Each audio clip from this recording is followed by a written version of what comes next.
ونصلی علی رسولہ الکریم بسم اللہ الرحمن الرحیم وننزل من القرآن ما هو شفاء ورحمة للمؤمنین ولا یزید الظالمین الا خسارا۔ حضرات گرامی قدر،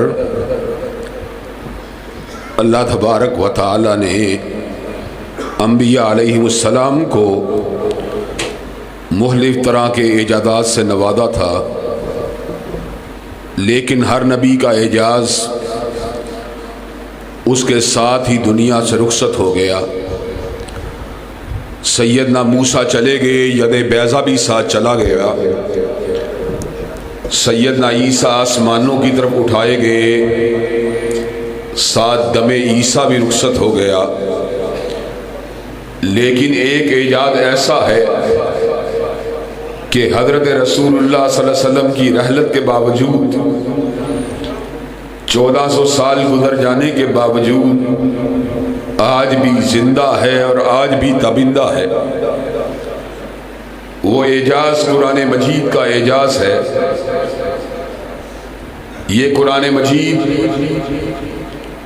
اللہ تبارک و تعالیٰ نے کملی والے آقا پہ نازل کیا، ان کے قلب اطہر پہ نازل کیا۔ اللہ فرماتے ہیں وَمَا كُنْتَ تَتْلُو مِن قَبْلِهِ مِن كِتَابٍ وَلَا تَخُطُّهُ بِيَمِينِكَ إِذًا لَّارْتَابَ الْمُبْطِلُونَ بَلْ هُوَ آيَاتٌ بَيِّنَاتٌ فِي صُدُورِ الَّذِينَ أُوتُوا الْعِلْمَ، کہ حضرت رسول اللہ صلی اللہ علیہ وسلم نزول قرآن مجید سے قبل نہ کچھ لکھتے تھے، نہ کچھ پڑھتے تھے، نہ آپ نے کسی کے سامنے زانوِ تلمس کو طے کیا، نہ آپ نے کسی مدرسے سے تعلیم کو حاصل کیا۔ حضرات گرامی قدر، علم دنیا کے اندر استادوں سے حاصل کیا جاتا ہے، چنانچہ ہم نے علم کو حاصل کیا، علامہ شہید سے حاصل کیا، انہوں نے علم کو حاصل کیا، حضرت حافظ محمد گوندلوی سے حاصل کیا، انہوں نے علم کو حاصل کیا، حضرت حافظ عبد المنان وزیر آبادی سے حاصل کیا، انہوں نے علم کو حاصل کیا، سید نذیر حسین محدث دہلوی سے حاصل کیا، انہوں نے علم کو حاصل کیا، حضرت شاہ اسحاق سے حاصل کیا، انہوں نے علم کو حاصل کیا، حضرت شاہ عبدالعزیز سے حاصل کیا، انہوں نے علم کو حاصل کیا، حضرت شاہ ولی اللہ سے حاصل کیا، انہوں نے علم کو حاصل کیا، حضرت شاہ عبد الرحیم سے حاصل کیا۔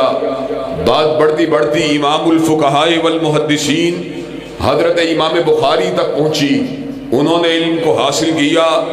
ترجمان سنت حضرت احمد ابن حنبل سے حاصل کیا، انہوں نے علم کو حاصل کیا۔ امام علم و حلم حضرت شافعی سے حاصل کیا، انہوں نے علم کو حاصل کیا۔ امام دار الحجرہ حضرت امام مالک سے حاصل کیا، انہوں نے علم کو حاصل کیا۔ حضرت شیخ القرہ حضرت نافع سے حاصل کیا، انہوں نے علم کو حاصل کیا۔ حضرت محدث امت حضرت عبداللہ ابن عمر سے حاصل کیا، حضرت عبداللہ ابن عمر نے علم کو حاصل کیا، حضرت رسول اللہ صلی اللہ علیہ وسلم سے حاصل کیا، اور حضور نے قرآن مجید کے علم کو حاصل کیا۔ نہ کالج سے حاصل کیا، نہ یونیورسٹی سے حاصل کیا، نہ مکتب سے حاصل کیا، نہ مدرسے سے حاصل کیا، نہ استادوں سے حاصل کیا، نہ شیوخ سے حاصل کیا۔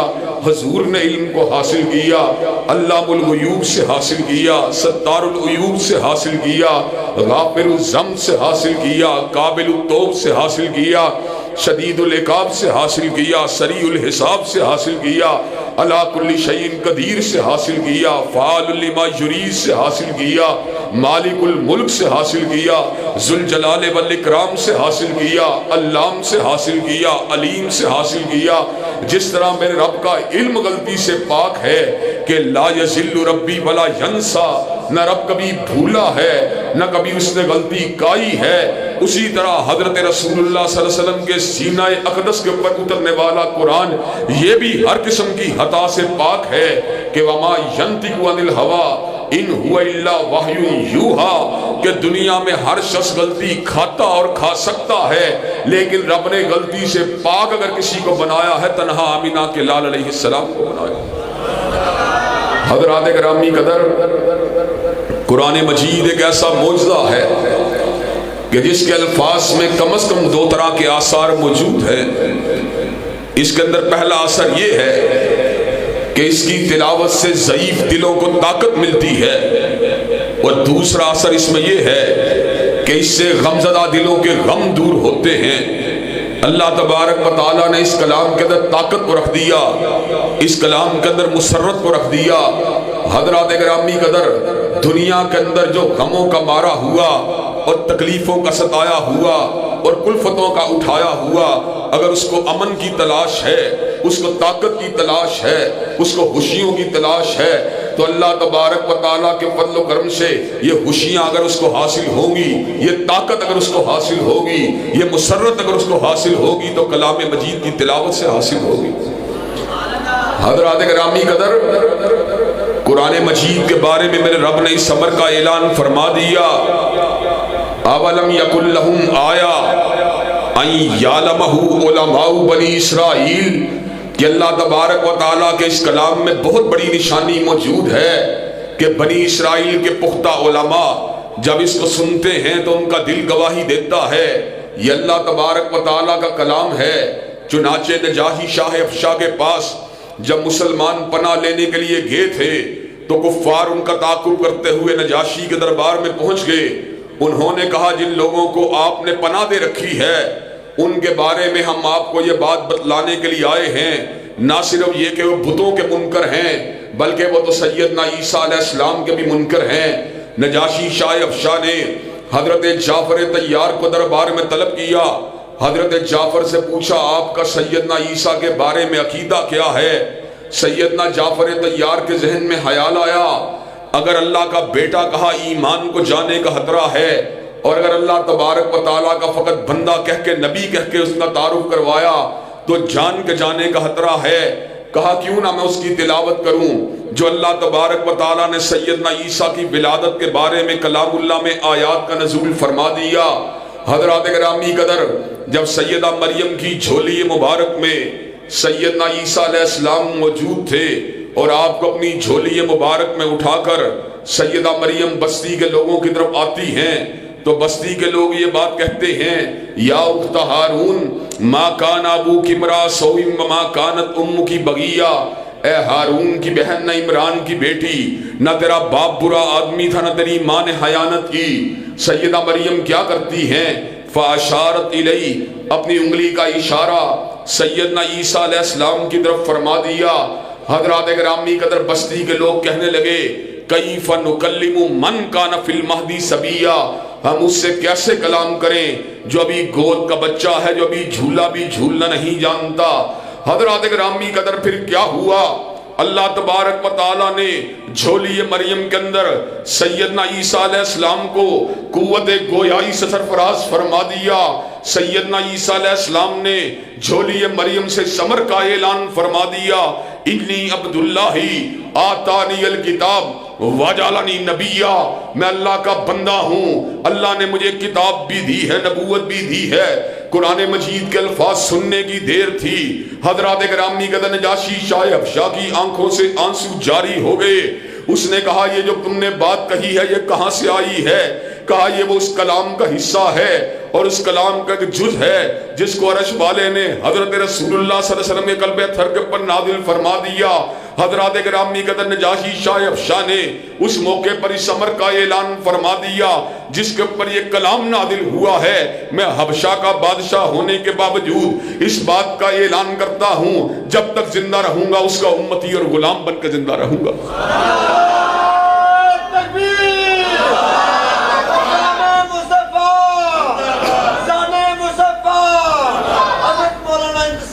حضرات گرامی قدر، اللہ تبارک و تعالیٰ نے کلام اللہ کے اندر ایک ایسا اثر رکھا ہے کہ غیر مسلم بھی جب اس کی تلاوت کو سنتے ہیں ان کا دل بھی ایک مرتبہ لرز جاتا ہے۔ میں نے خود یوٹیوب کے اوپر کوئین الزبتھ کی، ملکہ الزبتھ کی ویڈیو دیکھی، دور سے کلام اللہ کی تلاوت ہو رہی تھی، پوری طرح متوجہ ہو کے اس کو سن رہی تھی، دور سے آنے والی آواز سے اس کے چہرے کا رنگ متغیر ہوا، اس کی پیشانی کے اوپر بل پڑے، اس کی توجہ اس طرف ملتفت ہوئی۔ یہ الگ بات ہے اس نے ایمان اور اسلام کو قبول نہیں کیا، لیکن اس کے چہرے کے تاثرات اس بات کے غماز تھے، اس کلام کے اثرات اس کے دل کے اوپر مرتب ہو رہے ہیں۔ حضرات گرامی قدر، میں آج آپ کو ایک بڑا دلچسپ واقعہ سنانا چاہتا ہوں جو دور کا واقعہ نہیں بلکہ ماضی قریب ہی کا واقعہ ہے۔ حضرت قاری عبد الباسط مرحوم رحمت اللہ علیہ اس وقت زندہ ہوا کرتے تھے۔ روس کا صدر اسٹالن جو تھا وہ مصر کے دورے کے اوپر آیا، اس کے سامنے اس بات کو رکھا گیا کیا آپ کے سامنے کلام اللہ کی تلاوت کو پیش کیا جائے؟ اسٹالن کہنے لگا میں تو اللہ کو نہیں مانتا، تم کلام اللہ کی تلاوت کی بات کرتے ہو۔ حضرات گرامی قدر، حضرت قاری عبد الباسط کو بلایا گیا۔ حضرت قاری عبد الباسط نے سورہ طٰہٰ کے پہلے رکوع کی تلاوت کی۔ طٰہٰ ما انزلنا علیک القرآن لتشقیٰ الا تذکرۃ لمن یخشیٰ تنزیلا ممن خلق الارض والسماوات العلی الرحمن علی العرش استویٰ لہ ما فی السماوات وما فی الارض وما بینہما وما تحت الثریٰ۔ حضرات گرامی قدر، جس وقت قاری عبد الباسط مرحوم نے اس بات کی تلاوت کی، ہم نے آپ کے اوپر قرآن کا نزول فرمایا دلوں کی شکاوت کے لیے نہیں، الا تذکرۃ لمن یخشیٰ، بلکہ ان لوگوں کے لیے نصیحت بنا کے اتارا جن لوگوں کے دل کے اندر خشیت موجود ہے۔ اور یہ کلام کہاں سے آیا ہے؟ تنزیلا ممن خلق الارض والسماوات العلی، یہ اس طرف سے آیا ہے جس نے زمین و آسمان کو بنایا ہے، اور وہ خود کہاں پر موجود ہے؟ الرحمن علی العرش استویٰ۔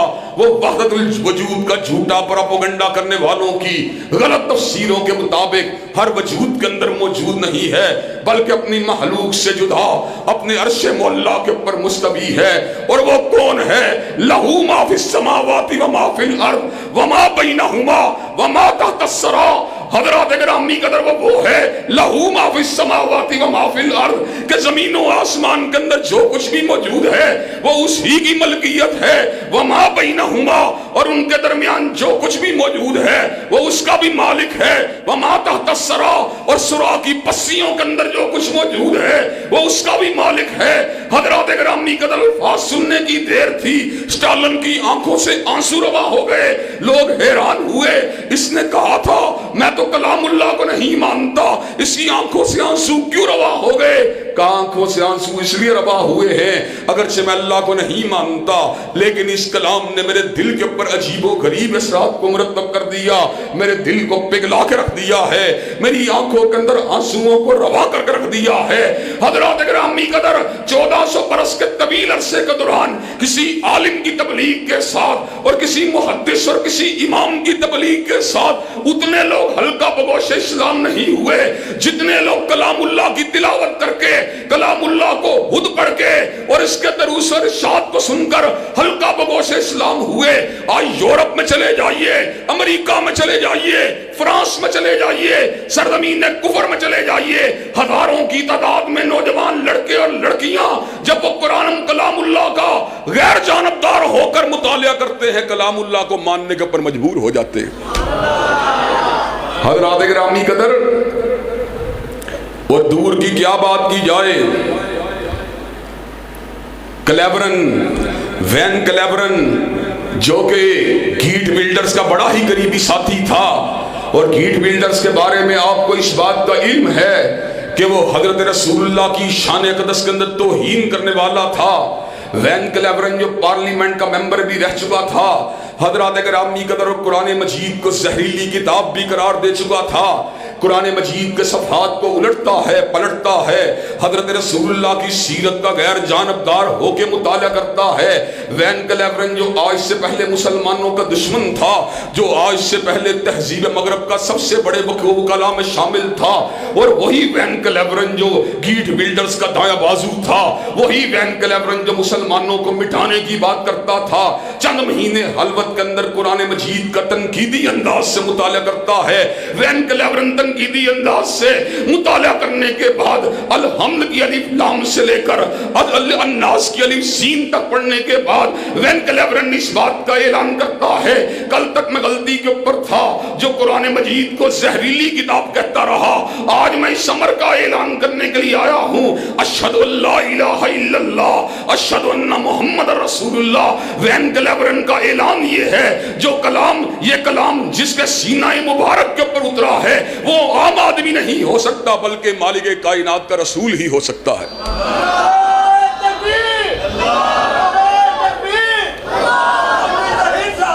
حضرات گرامی قدر، اور آپ کو میں بر صغیر ہی کی نہیں بلکہ پاکستان اور شہر لاہور کی بھی ایک داستان سنانا چاہتا ہوں۔ آج سے کئی عشرے قبل کی بات ہے، امریکہ کی ایک خاتون ہے جو یہودیوں کے گھرانے کے اندر پیدا ہوتی ہے، اس کو ڈپریشن کا عارضہ لاحق ہو جاتا ہے، اس کو نفسیاتی امراض جو اس کو بری طرح جکڑ لیتے ہیں۔ حضرات گرامی قدر، اس کو امن نہیں ملتا، اس کو چین نہیں ملتا، اس کو سکون نہیں ملتا، اس کو مغرب کی روشنیوں کے اندر امن نہیں ملتا، اس کو مغرب کی روشنیوں کے اندر سکینت کا کوئی جو ہے منزل نہیں ملتی۔ حضرات گرامی قدر، وہ کبھی ادھر ہاتھ مارتی ہے کبھی ادھر ہاتھ مارتی ہے۔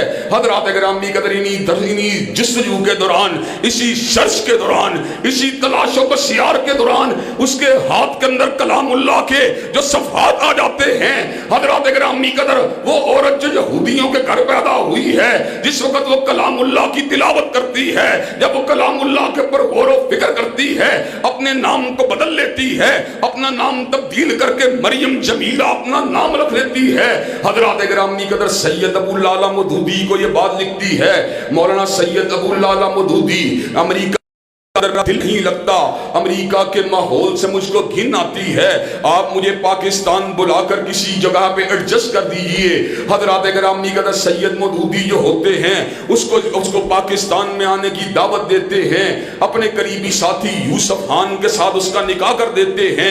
حضرات گرامی قدر، وہی مریم جمیلہ جس نے پوری زندگی مغرب کے اندر گزاری تھی، وہی مریم جمیلہ جو ہوتی ہے وہ یہاں پر آ کر حجاب و نقاب کے اندر ملبوس ہو جاتی ہے، درجنوں کتابیں لکھتی ہے، اسلام کی حمایت کے اندر، کلام اللہ کی حمایت کے اندر، حضرت رسول اللہ کی سیرت کے تحفظ کے اندر، اور اس امر کا اعلان کرتی ہے ویسٹرن سیولائزیشن کنڈیمز اٹسیلف، کہ تہذیب مغرب خود اپنی مذمت کرتی ہے۔ مریم جمیلہ نے اسلام کے دفاع کے اندر درجنوں کتابیں لکھ کر اس بات کو ثابت کر دیا، دور حاضر کے اندر بھی امن نہیں مل سکتا، چین نہیں مل سکتا، روحوں کی اداسیاں دور نہیں ہو سکتی، روحوں کو امن اگر ملے گا، روحوں کو چین اگر ملے گا، روحوں کو سکون اگر ملے گا، کلام اللہ کی تلاوت کے ساتھ ملے گا۔ نعرہ تکبیر، عظمت قرآن، شان قرآن، حقانیت دین اسلام، علامہ ابتسام الہی ظہیر صاحب۔ حضرات گرامی قدر، اور ایک اور آدمی کا آپ سے تعارف کروانا چاہتا ہوں، کریشن لال اس کا نام ہے، وہ پتھروں کے آگے جھکنے والا ہے، وہ درختوں کے آگے سجدہ کرنے والا ہے۔ حضرات گرامی قدر، وہ شرک کی دلدل میں اترا ہوا ہے۔ کریشن لال جو ہوتا ہے ادھر ادھر دوڑتا رہتا ہے، بت پرستی کے اندر اس کو امن نہیں ملتا، اس کو چین نہیں ملتا، اس کو سکون نہیں ملتا۔ کلام اللہ کی تلاوت کرنے کے بعد اور حضرت رسول اللہ کی سیرت کا مطالعہ کرنے کے بعد کریشن لال جو ہوتا ہے وہ اپنا نام بدل کے عبد الرشید بن جاتا ہے، اور دنیا آج اسی کریشن لال کو شیخ الحدیث و تفسیر حضرت حافظ عبد الرشید مجاہد آبادی حافظہ اللہ کے نام سے جانتی ہے، جو 90 برس کی عمر کے اندر بھی درس حدیث کو پڑھا رہا ہے، قرآن مجید کے اقوال کو اور قرآن مجید کی آیات کی تفاسیر کو بیان کر رہا ہے۔ مغل پورا اور گرد و نواح کا علاقہ عبد الرشید مجاہد آبادی کی للہیت کا شاہد ہے، اس کے تقوی کا شاہد ہے، اس کے عمل صالح کا شاہد ہے۔ حضرات گرامی قدر، وہ کیا چیز تھی جس نے کریشن لال کو شیخ الحدیث و تفسیر حافظ عبد الرشید مجاہد آبادی کے اندر تبدیل کر دیا؟ وہ کلام اللہ کے اثرات تھے جس نے ایک ہندو نوجوان کو مسلمانوں کا شیخ الحدیث بنا دیا۔ حضرات گرامی قدر، اور ایک اور وجود سے آپ کا تعارف کروانا چاہتا ہوں۔ بانکے رام اس کا نام ہے۔ بانکے رام جو ہے وہ ہندوستان کے گلیوں بازاروں کے اندر بتوں کی پوجا کے اندر مشغول رہا کرتا ہے۔ حضرات گرامی قدر، اس کو بت پرستی میں من نہیں ملتا، اس کو بت پرستی کے اندر سکون نہیں ملتا۔ وہ اسلام کی آفاقی دعوت کے اوپر غور کرتا ہے، وہ تحریروں کو پڑھتا ہے، وہ حضرت رسول اللہ کی سیرت کا مطالعہ کرتا ہے، وہ قرآن مجید کی آیات طیبات کا مطالعہ کرتا ہے۔ بانکے رام کے ذہن کے اندر یہ بات آتی ہے، ہندو مذہب سچا مذہب نہیں ہو سکتا۔ سچا مذہب کائنات کے اندر اگر موجود ہے تو اسلام کی شکل کے اندر موجود ہے۔ بانکے رام اپنا نام ضیاء الرحمن رکھتا ہے۔ ضیاء الرحمن جو ہے وہ ہندوستان سے مدینہ طیبہ چلا جاتا ہے۔ مدینہ طیبہ میں جانے کے بعد ضیاء الرحمن اعظمی جو ہے وہ پی ایچ ڈی ڈاکٹر بن جاتا ہے، اور حضرات گرامی قدر ضیاء الرحمن اعظمی پہ ایک وقت وہ بھی آتا ہے، وہ وقت کا بہت بڑا محدث بن جاتا ہے، اور جتنی احادیث طیبہ کے جتنی احادیث طیبہ مجموعہ احادیث کے اندر موجود ہیں ان کو جمع کرتا ہے، کئی ہزار حدیثوں کے اوپر مشتمل مجموعے کو تحریر کرتا ہے۔ بانکے رام جو ہے وہ ڈاکٹر ضیاء الرحمن اعظمی کی شکل کے اندر دنیا کے اندر موجود ہے۔ حضرات گرامی قدر، جب وہ مدینہ میں پہنچا ہے پھر اس نے مدینہ سے پلٹنے کی کوشش نہیں کی۔ حضرات گرامی قدر، مدینہ طیبہ ہی کے اندر اس کی موت واقع ہوتی ہے، اور اصحاب رسول کے ہمراہ وہ وہیں پہ سو جاتا ہے۔ حضرات گرامی قدر، یہ دور کی باتیں نہیں ہیں، یہ تو بالکل قریب کی باتیں ہیں۔ حضرات گرامی قدر، آج دکھ کا عالم یہ ہے، کلام اللہ جیسی عظیم سعادت ہمارے پاس موجود ہے، کلام اللہ جیسا زندہ اعجاز ہمارے پاس موجود ہے، لیکن ہم نے کلام اللہ کی آیات کو فراموش کیا ہوا۔ حضرات گرامی قدر، حضرت علامہ نے کہا تھا، وہ زمانے میں معزز سے مسلمان ہو کر اور تم خار ہوئے تارک قرآن ہو کر، جن کو دنیا میں عزت ملی تھی وہ اس لیے عزت ملی تھی، وہ قرآن مجید کو پڑھنے والے تھے، وہ قرآن مجید سے تمسک کو اختیار کرنے والے تھے۔ حضرات گرامی قدر، حضرت علامہ شہید نے عراق کے اندر باس پارٹی اور قومی اسمبلی کے اجلاس سے خطاب کرتے ہوئے کہا تھا، دنیا کے اندر ایک ہی راستہ ہے، عروج کا راستہ، سربلندی کا راستہ، کامیابی کا راستہ، فلاح کا راستہ۔ حضرت علامہ نے تقریر میں الفاظ کہے، وَبِالْقُرْآنِ تَرْتَفِعُ وَبِالْقُرْآنِ تَرْتَفِعُ وَبِاللَّهِ تَغْلِبُ۔ اگر تم چاہتے ہو عروج کو حاصل کرنا چاہتے ہو، قرآن مجید کو پکڑ لو، وَبِاللَّهِ تَغْلِبُ، تمہیں اللہ غلبہ دے گا۔ حضرات گرامی قدر، آج زمین کے اوپر ہماری مسکنت کی ایک ہی وجہ ہے، آج زمین کے اوپر ہماری ذلت کی ایک ہی وجہ ہے، وہ زمانے میں معزز سے مسلمان ہو کر اور ہم ہار ہوئے تارک قرآن ہو کر، اللہ نے قرآن مجید میں یہودیوں کی ذلت کا ذکر کیا، ان کی رسوائی کا ذکر کیا، ان کی پستیوں کا ذکر کیا، ان کی گراوٹ کا ذکر کیا، اور الفاظ کہے، ضربت علیہم الذلۃ والمسکنہ وباؤوا بغضب من اللہ ذلک بانہم کانوا یکفرون بآیات اللہ۔ اللہ نے ان کے پر ذلت اور مسکنت کو مسلط کر دیا۔ وجہ کیا تھی؟ ذلک بانہم کانوا یکفرون بآیات اللہ، اس لیے کہ وہ اللہ کی آیات کو جھٹلایا کرتے تھے۔ آج ہماری ذلت کی وجہ بھی یہی ہے، ہم اندرونی اور بیرونی طور کے اوپر قرآن کے نظام اور قرآن کے قانون سے خائف ہیں، قرآن مجید کے قانون کو لاگو کرنے سے کترا رہے ہیں۔ خان صاحب ہوں یا میاں صاحب ہوں، کوئی بھی بندہ قرآن کے قانون کی بات نہیں کرتا۔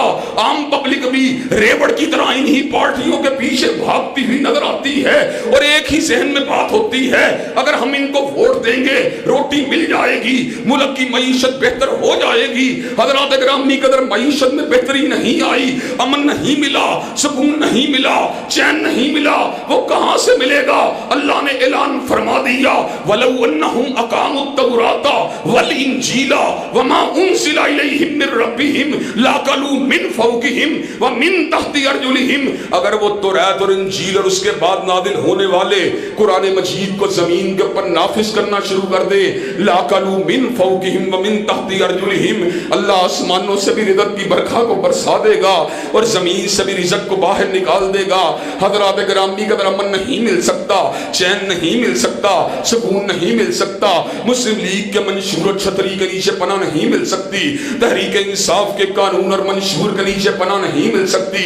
حضرات گرامی کا امن اگر ملے گا، چین اگر ملے گا، سکون اگر ملے گا، منزل اگر ملے گی، رزق اگر ملے گا، قرآن مجید کی تنفیذ کے ذریعے ملے گا، انشاءاللہ ہمارے روحانی امراض کا علاج بھی قرآن کے پاس ہے، ہمارے جسمانی امراض کا علاج بھی قرآن مجید کے پاس ہے، ہماری پستیوں کا مداوا بھی قرآن مجید کے پاس ہے، اللہ کی قربت کا راستہ بھی قرآن مجید ہی کے اندر موجود ہے۔ قرآن امام مبین ہے، قرآن نور مبین ہے، قرآن شفاء للناس ہے، قرآن برہان ہے، قرآن فرقان ہے، قرآن اللہ کی سب سے بڑی نشانی ہے، قرآن حجت ہے، قرآن عزیز ہے، قرآن حکیم ہے، قرآن مجید ہے، اور انشاءاللہ جب تک ہم زندہ رہیں گے عظمت قرآن مجید کے علم کو لہراتے رہیں گے اور نفاذ کتاب و سنت کا نعرہ لگاتے رہیں گے۔